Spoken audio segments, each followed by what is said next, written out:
In the big church of Bowley, mysterious and unearthly sights and sounds were seen and heard at night, and none who went to watch the churchyard or burial places within the church ever came back alive.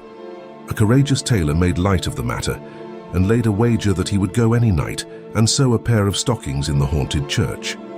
He went and began his task. The light of the full moon streamed in through the windows, and at first all was silent and natural. At the dead hour of midnight, however, a big ghastly head emerged from a tomb and said, "Look at the old grey cow that is without food, Tailor." The tailor answered, I see it. I see it, my son. I see it, and I sew this. and soon found that while he spoke, the ghost was stationary, but when he drew breath it rose higher. The neck emerged and said, "A long grizzled weasel that is without food, Tailor." The tailor went on with his work in fear, but answered, I see it, my son. I see it, and I sew this. At last, his voice failed, and he inhaled a long breath. The ghost rose higher and said, "A long grey arm that is without flesh or food, Tailor." The trembling tailor went on with his work and answered, I see it, my son. I see it, and I sew this.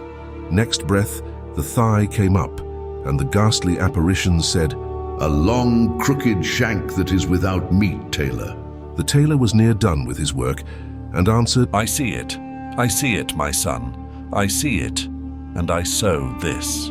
while with a trembling heart he proceeded with his work. At last he had to draw breath, and the ghost, spreading out its long and bony fingers and clutching the air in front of him, said, "A long grey paw without blood or flesh or muscles or meat, Tailor." At that moment, the last stitch was put in the hose, and the tailor gave one spring of horror to the door. The claw struck at him, and the point of the fingers caught him against the doorpost and took away the stocking.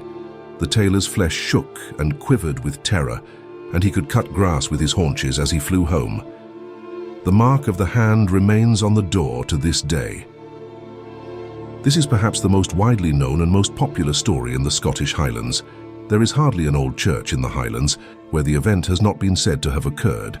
In Skye, it is placed in the Eglais in Conasta near Duntum.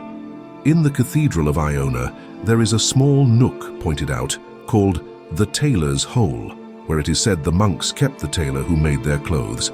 They kept him too long and too busy at his work, and at last things began to trouble him at night. The worst of these was a fleshless hand that used to show itself on the wall and say, "A long grey paw without blood or flesh, Tailor."